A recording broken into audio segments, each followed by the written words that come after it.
Today on Everything Board Games, we're going to be looking at a very, very simple card game from Bible Game Central that turned out to be quite a bit of fun. Up next.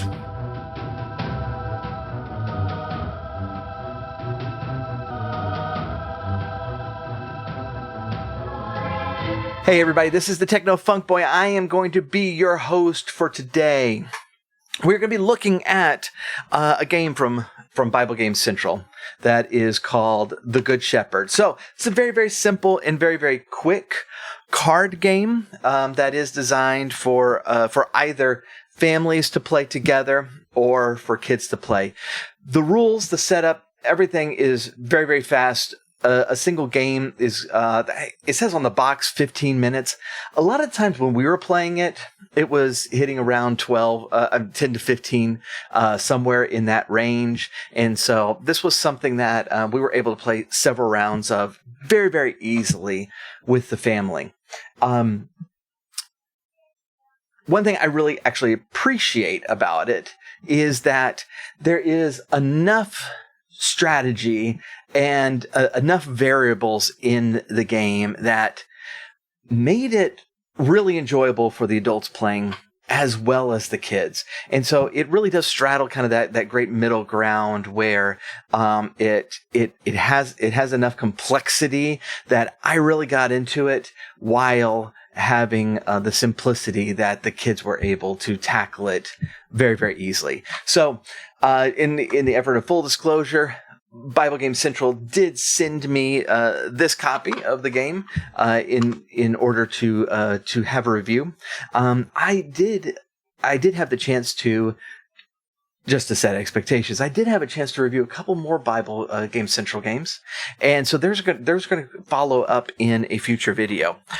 But getting down to this game, It is a points-driven game. The point of it is to get as much points as you can. You're going to have your hand is going to be of 3 cards, and so every time you draw one or you get one in some other way, you are going to discard and always keep those 3 cards in your hand. The points cards are either pasture or sheep cards, and you have to have at least one of both, because if you have a pasture with no sheep, that is no good. If you have sheep with no pasture, then it's going to be a mess. And the points are listed on the card itself. Now you can get a better card and get rid of the old one very, very easily. So if you're going to get any points at all, these are going to be at least 2 of your 3 cards. What you do with the 3rd card is up to you. There are a couple of different cards that are built for attacking the other side. The Shepherd card, which is going to be your protective card. So if somebody tries to get you with a wolf or a stampede, you can knock that mess down with the Shepherd's crook there, which is a lot of fun.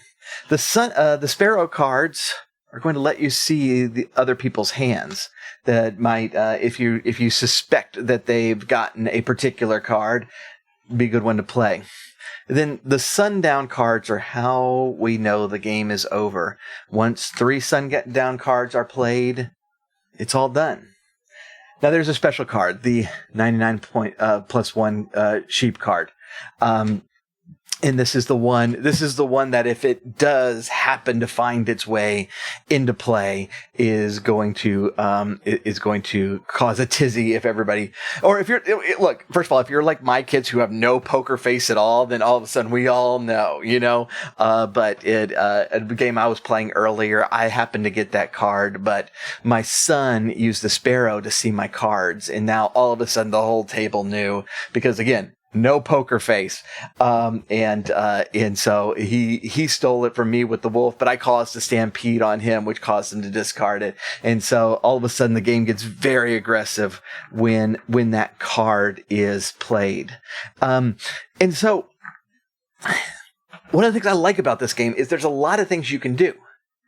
So you can, you can kind of build up your your points cards and try to get like another point card in there to just boost it even further. Or you can be on the attack and try to keep like an attack card in that third position. Or if you're, if I tell you what, the second you get that 99.1 sheep card, you're looking for the shepherd, real bad. Or you can, do your best to go ahead and end the game if you feel that you've gotten some really good cards there. And so we had a game earlier today where everybody was pretty happy with their points, and it ended in a hurry. All three players at the time were slapping down those sundown cards. Whereas there was a game earlier when just no one seemed able to hold on to a pasture. And so without a pasture, you have no points. And so everybody was holding on to those sunset cards, just like, can't end it now. I have no points. And so the game can play out that way in a number of different ways.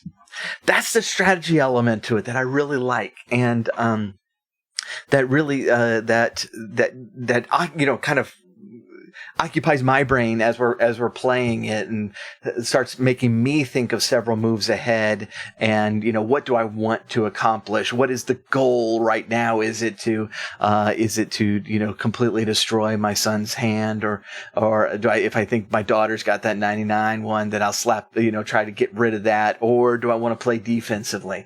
But at the same time, there's, what we're dealing with is basically 7 different types of cards, and their roles are very, very distinct.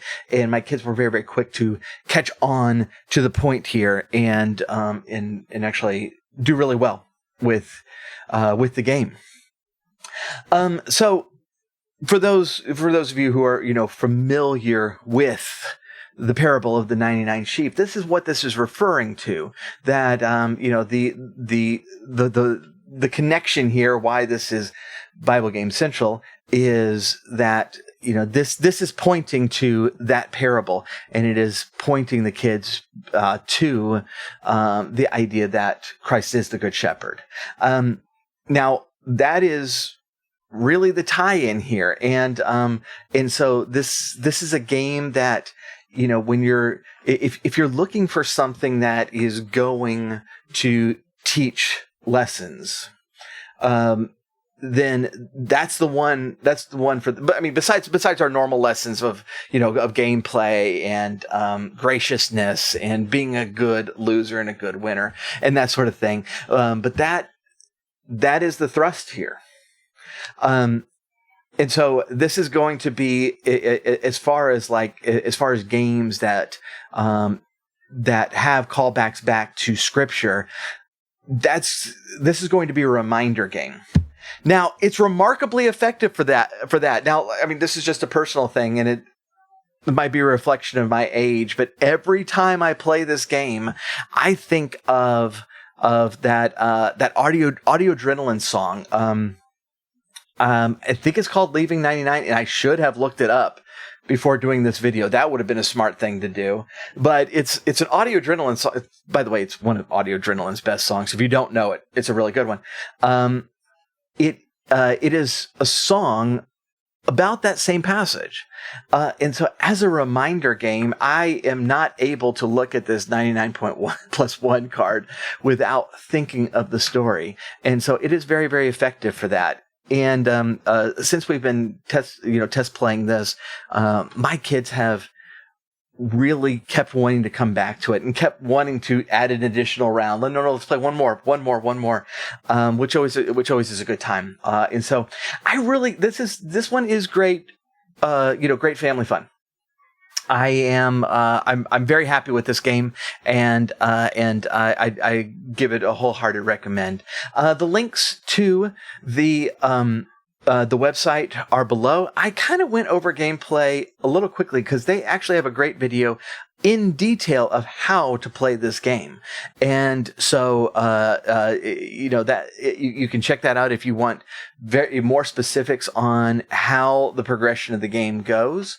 But otherwise, this was a fun one. And it is one that I wholeheartedly believe that my kids are going to keep wanting to come back to. And so, really appreciate you hanging out. Look, like, subscribe, bell notification, because I got a few more from Bible Games Central that I'm looking forward to. This first one off the bat, this was a winner. And so I'm looking forward to digging into other things that they offer. And I'm going to let you know fairly soon on those. Until then, do feel free to check out other games on everythingboardgames.com, and we will see you very soon. Take care.